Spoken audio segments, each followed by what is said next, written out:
दोस्तों नमस्कार, राधे राधे, जय श्री कृष्णा। हमारे YouTube चैनल आर के ऑल एग्जाम में आपका स्वागत है।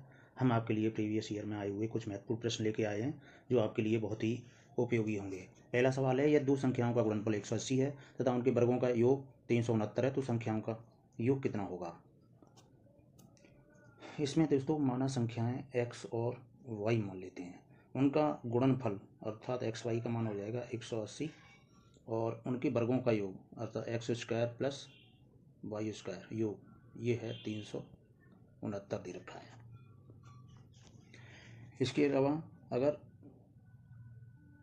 बीजगणित में सूत्र होता है कि एक्स प्लस वाई का होल स्क्वायर बराबर होता है x square plus Y square plus x y 2xy।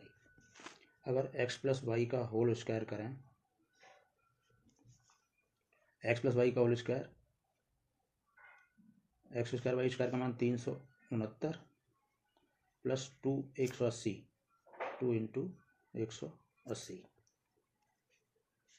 X Y का मान 180 369 प्लस 360 और 360 और 369 729 और 729 एक्स प्लस वाई का होल स्क्वायर का मान आ जाता है 729, अर्थात ए स्क्वायर हटा के इसका रूट ले लेंगे, एक्स प्लस वाई का मान आ जाएगा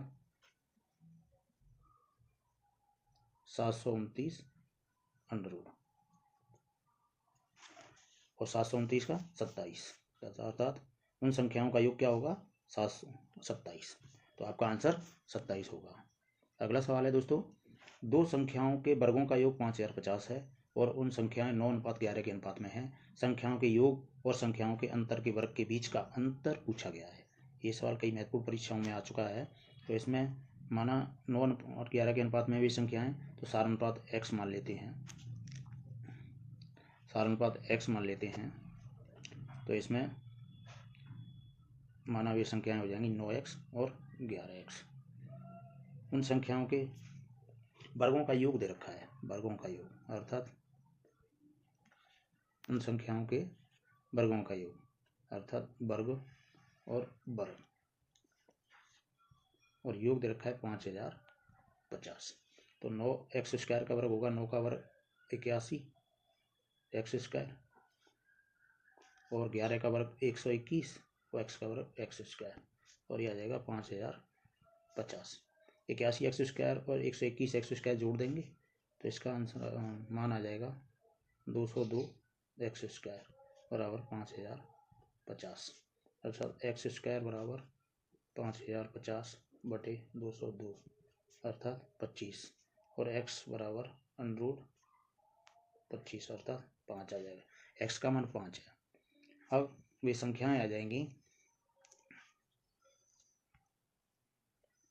वो संख्याएं हो जाएंगी, x का मान 5 आ गया तो वो संख्याएं हो जाएंगी 9 इंटू 5 और 11 इंटू 5, अर्थात पहली संख्या 45 और दूसरी संख्या 55। पहली संख्या 45 दूसरी संख्या 55। उन संख्याओं के योग 45 और 55, इसका योग हो गया 100 और संख्याओं के अंतर के वर्ग, संख्याओं का अंतर 55 माइनस 45 10 के वर्ग, इसका वर्ग 100, तो 100 माइनस 100 ये बराबर 0, अर्थात आपका आंसर 0 होगा। अगला सवाल है दोस्तों,